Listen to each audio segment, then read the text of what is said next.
का टॉपिक है, पहला टॉपिक हम जो कर रहे हैं चेकलिस्ट। ठीक है, बहुत इजी टॉपिक, सारे शॉर्ट टॉपिक्स इस बार भरे पड़े हैं, बहुत सारे हैं। ऑलरेडी आपने 2 यूनिट, ऑलमोस्ट 3 यूनिट आंध्र के कंप्लीट हो चुके हैं, शॉर्ट टॉपिक्स हैं बाकी, तो वो सब हम कंप्लीट कर रहे हैं धीरे धीरे। तो चेकलिस्ट क्या है अब देखते हैं एजुकेशन में कैसा यूज़ होता है। तो what is a checklist in education, start करते हैं। तो ये आपका इंट्रोडक्शन पोर्शन है, हार्डली 1.5 पेज का होगा, 1.5 से 2 page, that's enough for your examination, क्योंकि लर्निंग असेसमेंट पोर्शंस बहुत ही हैवी जाएगा, मतलब बड़ा बड़ा हो जाएगा। तो आप लोग शॉर्ट में 1.5 पेज 2 पेज लिखो तो भी चलेगा, विद डायग्राम बना के लिखना। कुछ पॉइंट्स को जब हाईलाइट कर रहे हो ना, तो उसे आप डायग्रामेटिक प्रेजेंट करो, फिर से उसे लिखो, तब आपका थोड़ा सा लेंदी पोर्शन जाएगा। A checklist is a type of informational job aid used to reduce failure by compensating for potential limit of human memory and attention।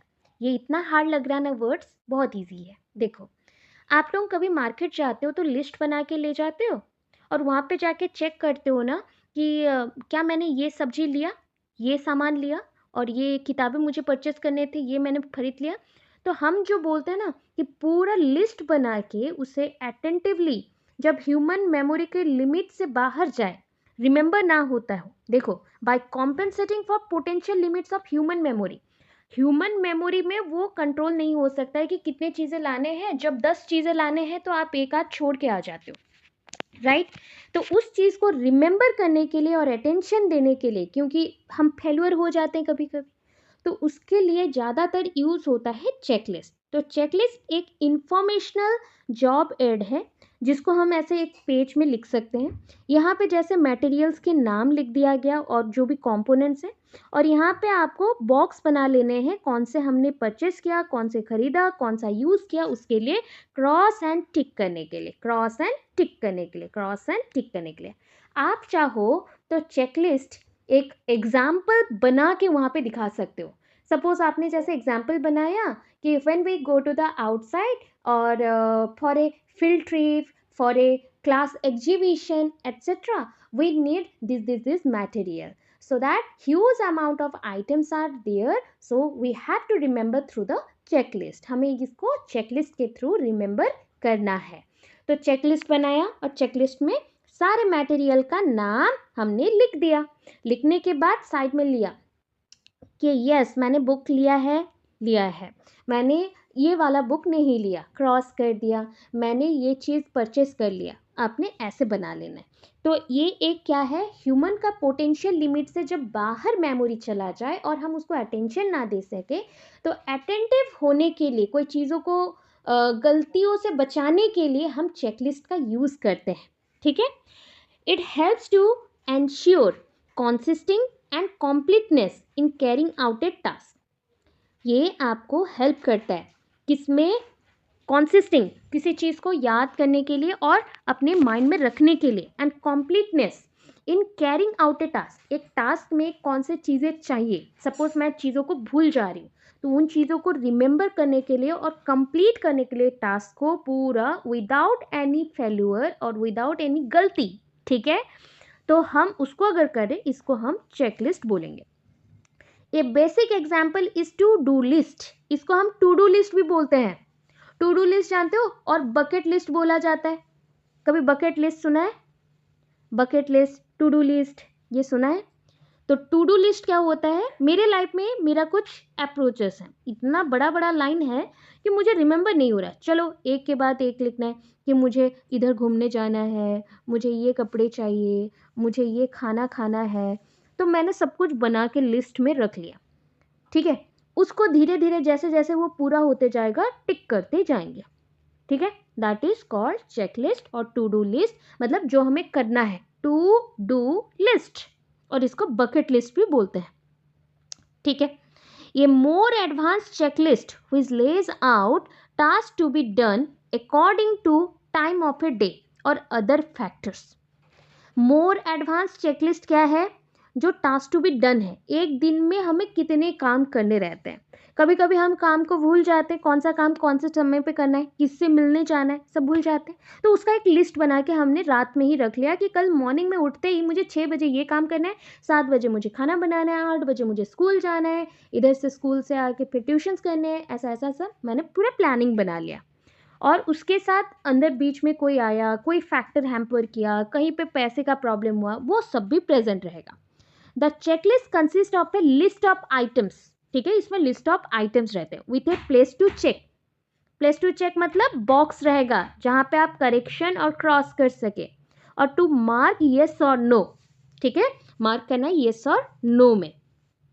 अब देखो पर्पस ऑफ चेकलिस्ट क्या है। The main purpose of checklist, इसका purpose क्या है, is to call attention to various aspect of an object. मतलब देखो एक ऑब्जेक्ट का बहुत सारे अटेंटिव पॉइंट्स हो सकते हैं। देखो आप जैसे कल पढ़ रहे हो, मैंने शॉर्टकट वे में सिर्फ आर्ट्स बच्चों को ज़्यादा हेल्प हो जाएगा, फिजिकल साइंस वाले मैथमेटिकल साइंस वाले जानते थे टॉपिक, तो हमने टॉपिक को एक बार पढ़ लिया, तो उससे एटलीस्ट पर्सन मैथ्स ना कर सके कुछ तो पॉइंट्स लिख के आएगा। तो आपके माइंड में ये आया कि कुछ अटेंटिव पॉइंट्स हैं उसमें, एटलीस्ट मुझे उतने याद रखने हैं। अगर मैं उसको भी भूल गई दैट मीन्स वो नॉन अटेंटिव चीज़ें हो गया। तो चेकलिस्ट में हम चेक करते हैं कौन सा पोर्शन ज़्यादा इंपॉर्टेंट है, कौन सा पोर्शन इंपॉर्टेंट नहीं है, कौन से काम करने हैं, कौन से काम नहीं करने, कौन सा आइटम ज़्यादा वैल्यूएबल है, कौन सा आइटम बिल्कुल वैल्यूएबल नहीं है, तो रिमेंबर नहीं करना है सिचुएशन के बेस्ड, ठीक है। नॉर्मली आप लोगों ने सुना होगा जनगणना आता है पॉपुलेशन सेंसस चेक करने के लिए। अच्छा पॉपुलेशन सेंसस ही छोड़ दो, अच्छा आप लोगों ने बैंक के फॉर्म्स डिटेल्स भरे हो, फॉर्म बैंक में कभी भरा है, या फॉर्म फिलअप तो स्कूल में क्या होगा, स्कूल में कॉलेज में फॉर्म फिलअप क्या है, तो वो फॉर्म में कहीं कहीं पे आपके डिटेल्स येस नो में मांगता है, येस नो में होता है कि नहीं बताओ। जैसे जेंडर हो गया मेल फीमेल, हिंदू हो मुस्लिम हो क्रिश्चियन हो क्या हो पूछा जाता है, जनरल हो ओबीसी हो एसटी हो एससी हो वो पूछा जाता है, ठीक है। ओडिया आता है या नहीं आता है, यस नो। जितना यस नो में आपके आइटम्स पूछे जाते हैं चेक करने के लिए कि आप में वो मौजूद हैं या नहीं, उसको चेकलिस्ट बोलते हैं।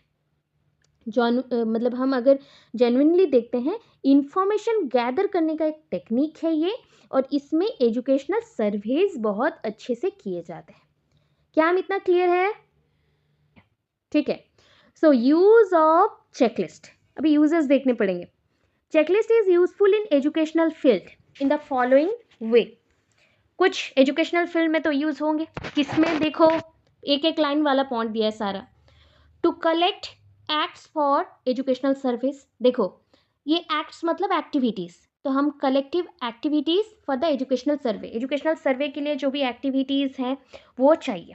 फिर to record behaviour in observational studies, to record behaviour in observational studies, आप जब किसी भी, अभी बोला था ना पीयर ऑब्जर्वेशन करते हो, तो आप जब अपने दोस्तों को अपने कलीग को ऑब्जर्व करते हो पढ़ाते हुए, उसमें कुछ चीज़ें जैसे वॉइस मॉड्यूलेशन अच्छा था या बुरा, ऐसे अगर क्वेश्चन आता है यस नो में आंसर देना पड़े कहीं पे भी, वो भी चेकलिस्ट का पार्ट बनेगा।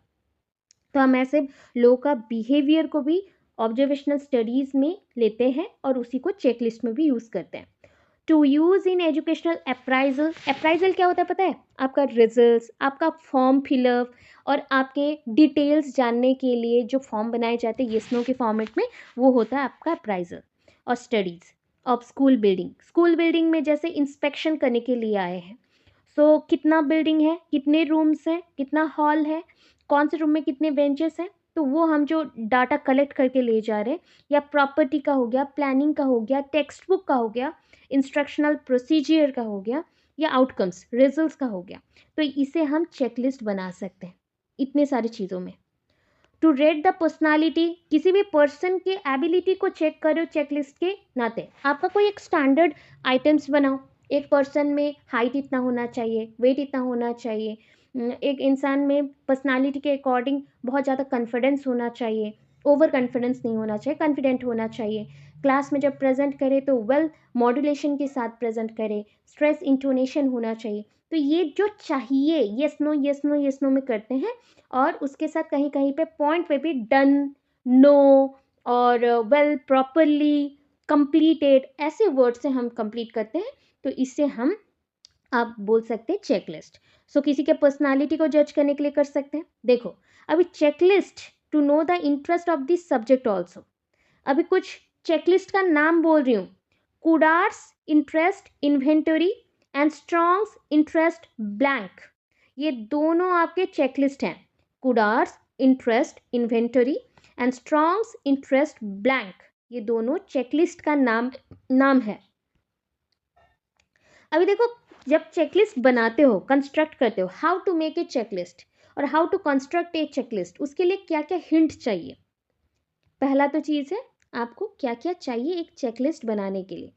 आइटम्स इन द चेकलिस्ट में बी कंटिन्यूअस और divided into groups of related items. ऐसा हो सकता है ना, जैसे मुझे ना मार्केट से कल दो चीज़ें चाहिए, तो हम क्या करेंगे, दो पार्ट में डिवाइड कर दिया।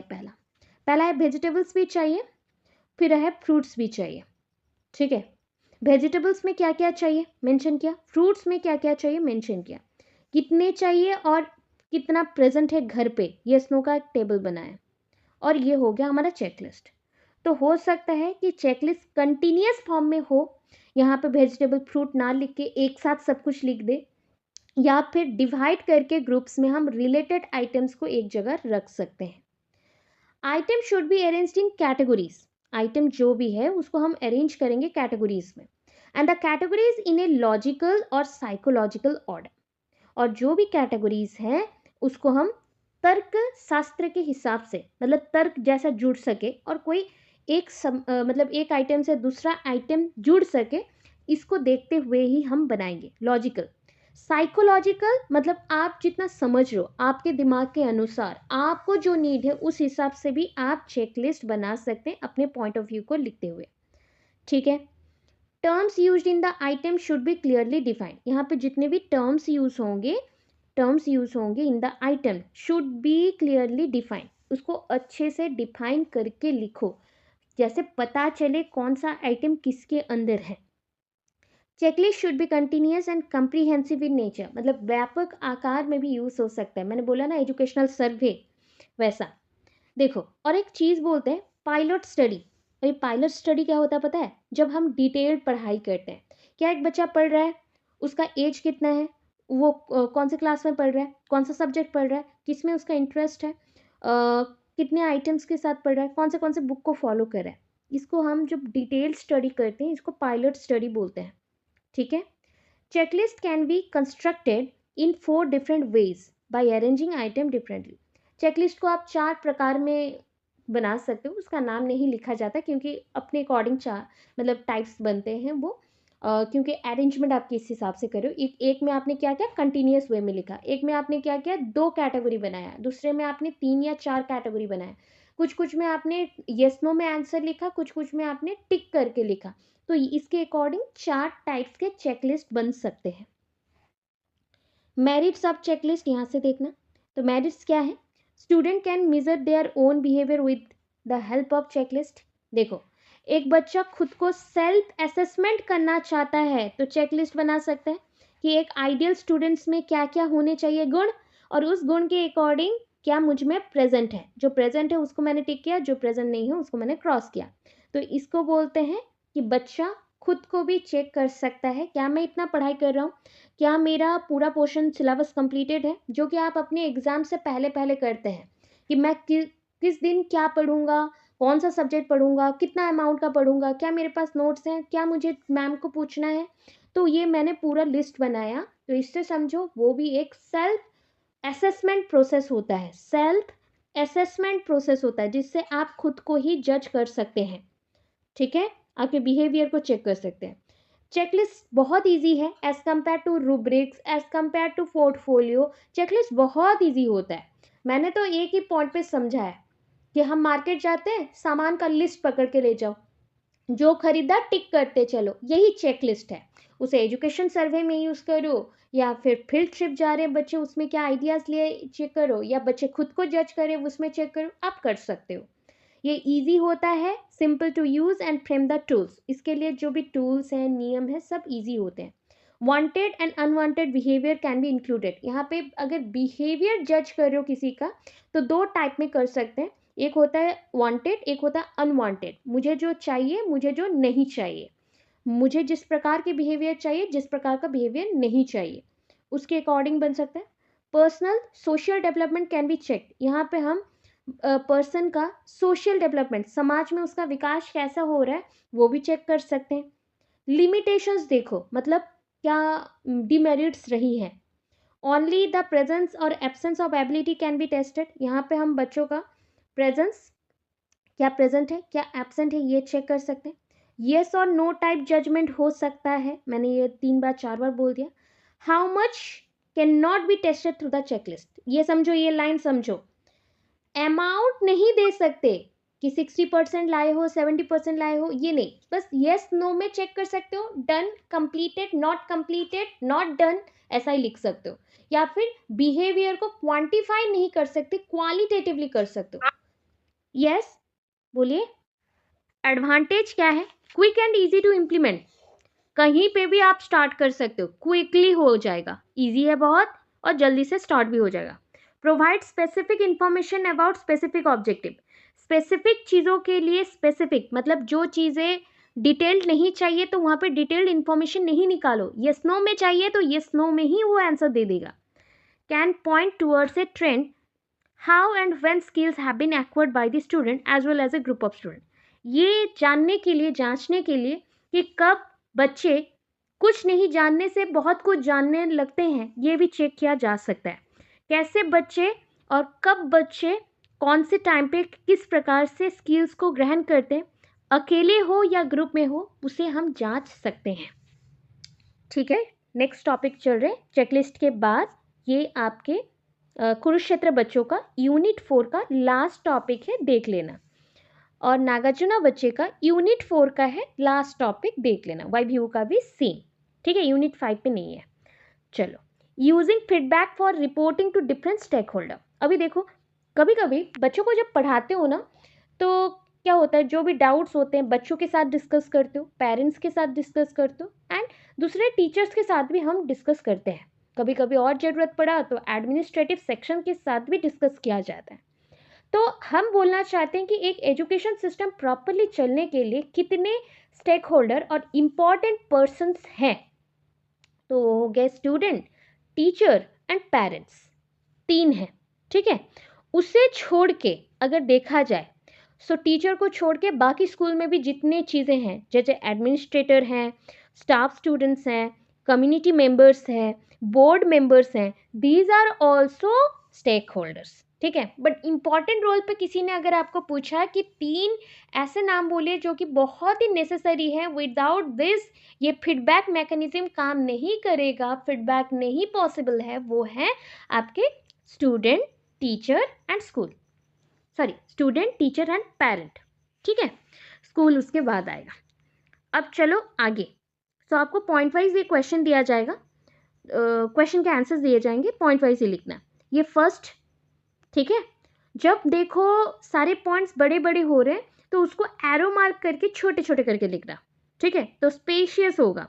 तो 1 2 3 पॉइंट, 4th पॉइंट थोड़ा बड़ा है, लेंथी, 5th पॉइंट, फिर ये आपका feedback distinguished as either formative और submissive.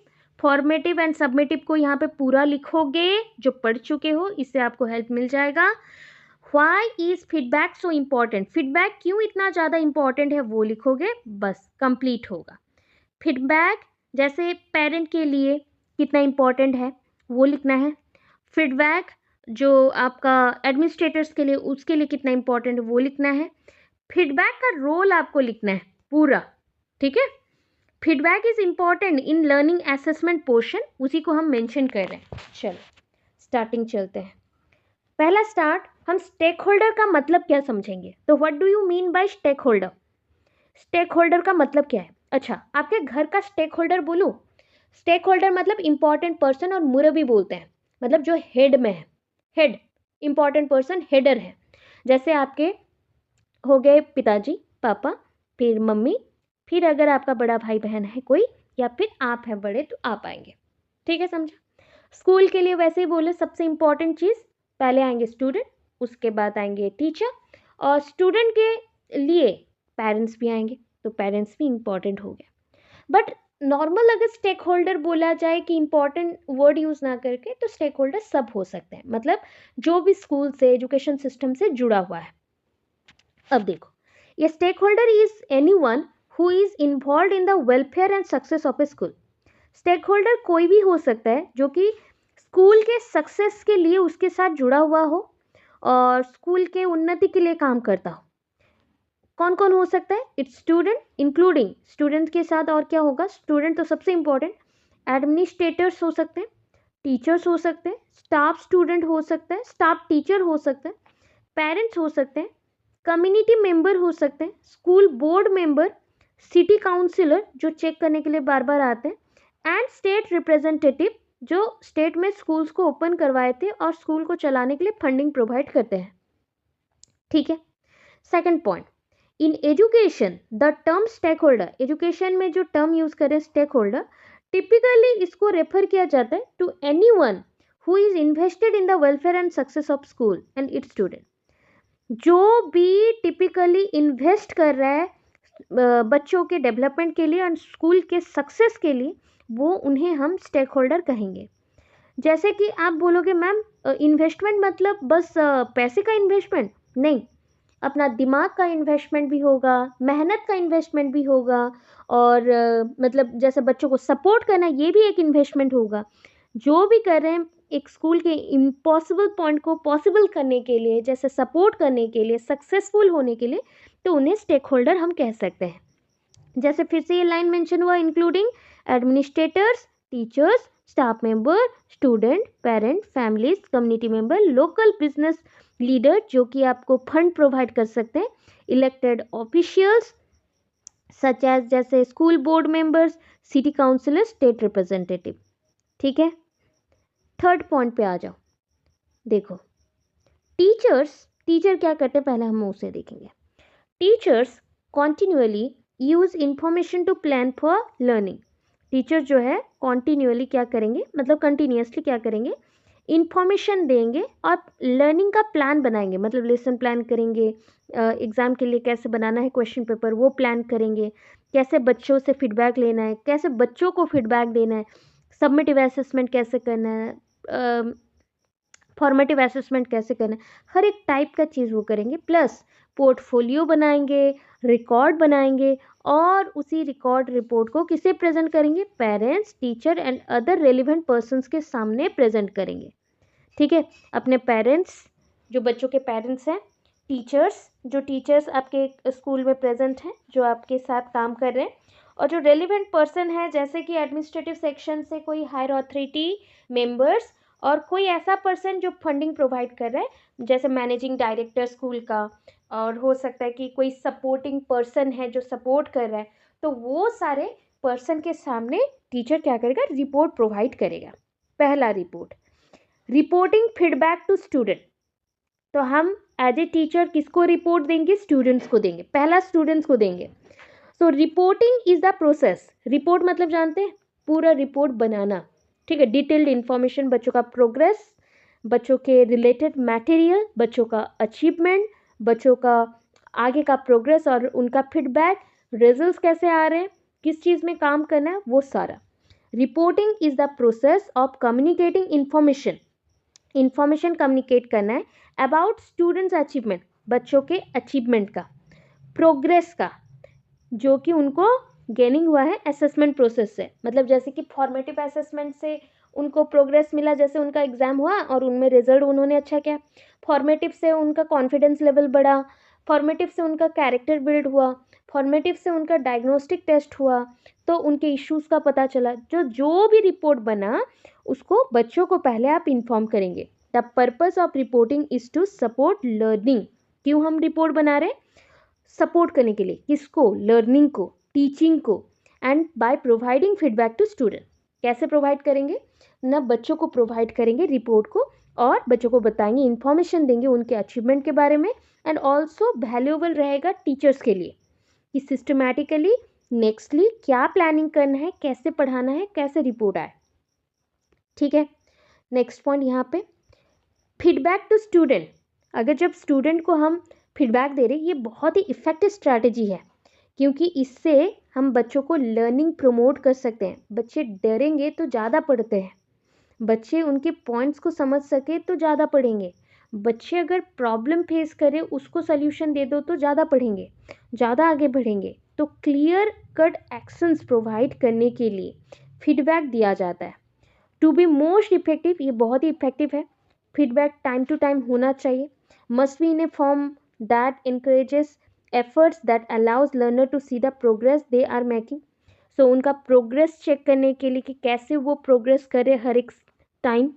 Feedback must identify clear action, बच्चों के क्लियर एक्शंस को फीडबैक समझ पाए, that individual can take to make further learning progress. तो इससे क्या होगा, जब फीडबैक मिलेगा आपको तो आप आगे बढ़ेंगे, आपका आगे का प्रोग्रेस कंटिन्यू होगा। चलो, क्या हम इतना क्लियर है? तो देती हूँ जहाँ पे आप आपका पोर्शन को लेंदी कर सकते हो, ठीक है। Feedback is distinguished as either formative summative. Feedback दो तरह का हो सकता है, आइदर फॉर्मेटिव हो सकता है या सबमिटिव। आपने लिखा था फॉर्मेटिव वर्सेस सबमिटिव का नोट्स, याद है? स्टार्टिंग डे में पढ़ा था, फर्स्ट क्लास सेकंड क्लास में पढ़ा था I think, formative and submissive का डिफरेंस। फिर हमने इंडिविजुअली भी पढ़ा फॉर्मेटिव सबमिटिव का। तो वहाँ पे आपको जो फॉर्मेटिव सबमिटिव में बताया गया है, आज का नोट आज ही लिख लीजिएगा या कल तक लिख लीजिएगा, आपको प्रॉब्लम नहीं होगा। तो मैंने बोला feedback is distinguished as either formative और सबमिटिव। ये दो प्रकार में हो सकते हैं, फॉर्मेटिव हो सकता है या सबमिटिव हो सकता है।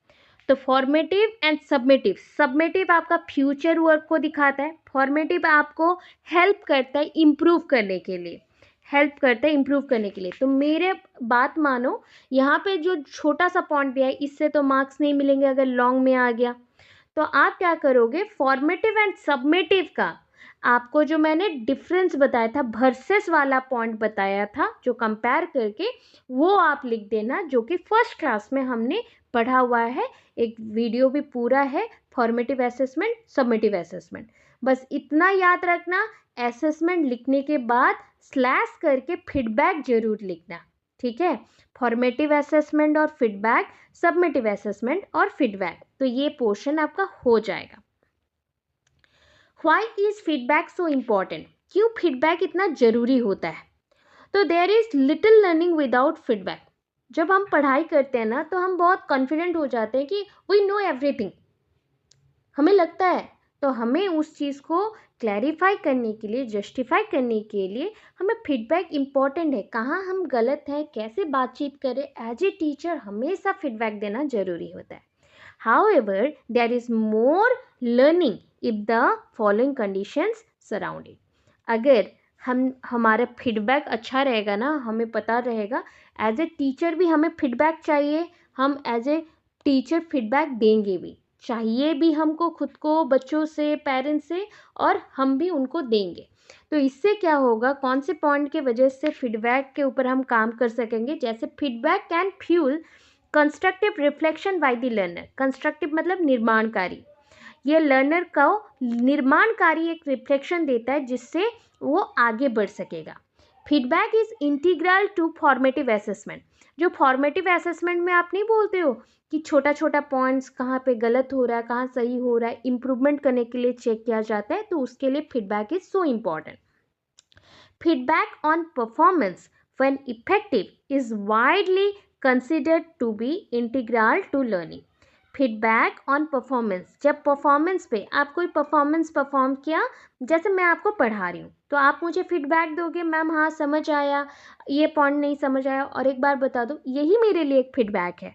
तो ये मेरे परफॉर्मेंस पे जो आपने फीडबैक दिया, व्हेन इफेक्टिव, अगर बहुत अच्छा है, इफेक्टिव है, is widely considered to be integral to learning. तो लर्निंग का एक इंटीग्रल पार्ट और इम्पॉर्टेंट पार्ट बन जाएगा, जहाँ से बच्चों को अपना गलतियाँ पता चलेंगी और बच्चे फास्टर वे से पढ़ेंगे, मोर डीपली पढ़ेंगे, डिटेल्ड वे से पढ़ेंगे, if they know what the strength and weaknesses of their performance. क्या वो गलतियाँ कर रहे हैं, क्या उनमें अच्छाई है, क्या उनमें बुराई है, मतलब स्ट्रेंथ क्या है, वीकनेस क्या है, पता रहने से बच्चा उसी पे फोकस ज़्यादा करके आगे बढ़ेगा। Feedback produces लर्निंग ऑटोनोमी, आपको फ्रीडम के साथ पढ़ना है ना, तो फीडबैक जरूर लेना सीखो। अगर कोई आपको बोले कि तुम्हारा पढ़ाई खराब है, तुम पढ़ा नहीं पाते, तो उसको पॉजिटिवली लेना सीखो जब तक आप कुछ अचीव ना कर लो। उससे क्या होगा, आप जितने रेंज में अच्छे थे उससे 10 गुना और अच्छा बन जाओगे। तो फीडबैक प्रोड्यूसेस लर्निंग ऑटोनोमी, आप फ्रीडम के साथ पढ़ सकते हो। Student tend to become self regulated, बच्चा खुद से ही खुद को रेगुलेट कर सकता है अगर डिटेल्ड फीडबैक हमेशा उसके परफॉर्मेंस पे मिलता जाए, उसको गाइडेंस मिल जाएगा उसके फ्यूचर इंप्रूवमेंट के लिए। अब चलो आगे, रिपोर्टिंग टू पेरेंट्स, पेरेंट्स को क्या बताओगे? Parents and families commonly occurs at least twice per year in a formal written statement from the school. आपको पता है, हम लोग जब पेरेंट्स टीचर मीटिंग करते हैं या फिर कॉमनली 2 से 3 बार पेरेंट्स को स्कूल में बुलाया जाता है हर एक साल, ताकि बच्चों का प्रॉब्लम्स आप भी बता सको और उनके साथ भी क्या हो रहा है वो समझ नहीं पा रहे हैं कि बच्चे पढ़ नहीं रहे हैं या बच्चों को प्रॉब्लम्स हैं या बच्चों को इम्प्रूवमेंट क्यों नहीं हो रहा है। तो ये सारी चीज़ों में रिटन स्टेटमेंट बच्चों का घर पे जाता है, फिर एक दिन मीटिंग में बुलाया जाता है। तो पेरेंट्स हैव ए की रोल बच्चों के ग्रोथ में, बच्चों के लर्निंग में पेरेंट्स का हाथ सबसे इम्पॉर्टेंट जगह पे है और वो उनका डेवलपमेंट, उनका रिपोर्ट, इसलिए उनको पढ़ना चाहिए। इससे क्या होगा, parents have to be effective, meaningful and coherent, वैसे प्रोग्रेस करने के लिए। Involving parents and families in the learning process by providing them with more frequent feedback about their child's learning. तो बच्चों के लर्निंग प्रोग्रेस के लिए ये बहुत इंपॉर्टेंट रहेगा। Strategies they may use to assist their child improve has been shown to be effective in improving student achievement. बच्चों के प्रोग्रेस को चेक करने के लिए बच्चों के लिए कौन सा स्ट्रैटेजी ठीक रहेगा बच्चों के इम्प्रूवमेंट के लिए, और कैसे बच्चे इफ़ेक्टिव वे से इम्प्रूव करेंगे आगे उनके अचीवमेंट को पाने के लिए। तो ये सब हम पेरेंट्स के साथ डिस्कस करेंगे एज ए टीचर। अभी देखो, using feedback for reporting to administrator, administrator को क्या देंगे, ये लास्ट पार्ट है। Using feedback for reporting to administrator, that is school administration और administrator makes use of feedback. देखो, मैं एक स्कूल चलाती हूँ, मैं स्कूल की एमडी हूँ या स्कूल में मैंने फंड दिया है, तो हम एडमिनिस्ट्रेटर ग्रुप में हैं और स्टाफ टीचर्स भी हो सकते हैं और नॉन स्टाफ टीचिंग पोस्ट में भी प्रेजेंट है। तो हम भी चाहते हैं कि हमें भी फीडबैक का पता चले ताकि हम भी कुछ एक्स्ट्रा काम कर सके स्कूल के लिए, मॉडिफाई करने के लिए बच्चों को। हैंडलिंग रिलेशन विथ, देखो बहुत अच्छा रिलेशन रखना चाहिए parents, student, employers and community के साथ। Managing student service such as guidance program, देखो स्टूडेंट सर्विस मतलब स्टूडेंट्स को सिर्फ पढ़ाना इंपॉर्टेंट नहीं, उनको काउंसलिंग करना, उनको गाइडेंस देना भी इम्पॉर्टेंट है, उनको ट्रेनिंग देना, सुपरवाइजिंग करना, देखभाल करना, कहाँ जा रहे कहाँ नहीं जा रहे, मोटिवेट करना फैकल्टीज़ को भी इम्पॉर्टेंट है। हमेशा अगर हम लोग फैकल्टीज़ को नीचा दिखाएं तो वो क्लास में अच्छा परफॉर्म नहीं करेंगे। तो टीचर्स और जो स्टाफ टीचर्स हैं और नॉन टीचिंग स्टाफ भी है, सबको आप मोटिवेट करें, कभी कभी उनके साथ भी एंजॉय करें। लाइफ ऐसा होना चाहिए जहाँ पे एंजॉयमेंट रहे, ऐसा नहीं कि टीचर बन गए तो एंजॉयमेंट नहीं कर सकते, तो अपने लेवल में करना पड़ेगा। वैसा रहेगा तो एक टीचर भी रिन्यू होता जाएगा अपने पॉइंट ऑफ व्यू में, एंड वो जो अपने लाइफ में एक मोनोटोनस लाइफ जी रहा था उससे निकल के वो और ज़्यादा इंटरेस्ट लेके बच्चों को पढ़ाएगा। Maintaining high level of quality assurance, देखो आप अकेले कभी भी बच्चों को क्वालिटेटिव एजुकेशन नहीं दे सकते। तो जितना आप अच्छा टीचर्स के साथ बिहेव करोगे, पेरेंट्स के साथ, तो उतना ही आप क्वालिटेटिव एश्योरेंस दे सकते हो, क्वालिटी एश्योरेंस कि हम इस स्कूल के थ्रू अच्छे से अच्छे शिक्षा देंगे बच्चों को। इंक्लूडिंग कोर्स का इवैल्यूएशन होगा, कोर्स अप्रूवल प्रोसीजर होगा, कौन से कोर्स बच्चे पढ़ेंगे कौन से नहीं पढ़ेंगे। Contributing to policy and planning, जब भी क्लास में कुछ पढ़ाई हो या पूरा असेसमेंट हो तो पॉलिसी प्लानिंग भी करना चाहिए ताकि सारे टीचर्स को पता रहे कि कौन से वे में पढ़ाना है।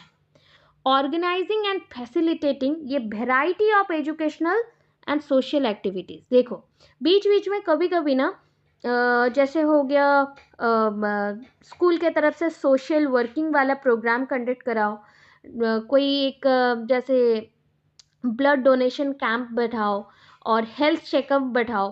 तो ये सब करने से स्कूल का नाम और ज़्यादा आगे बढ़ेगा और बच्चे भी ज्वाइन करेंगे, स्टूडेंट भी आएंगे, टीचर भी पढ़ाने के लिए इंटरेस्टेड होगा, क्योंकि स्कूल में इतने सारे एक्टिविटीज़ होते हैं तो स्टूडेंट भी टीचर भी सबको फीडबैक मिलेगा, सपोर्ट मिलेगा। ठीक है, इतना पोर्शन है आपका।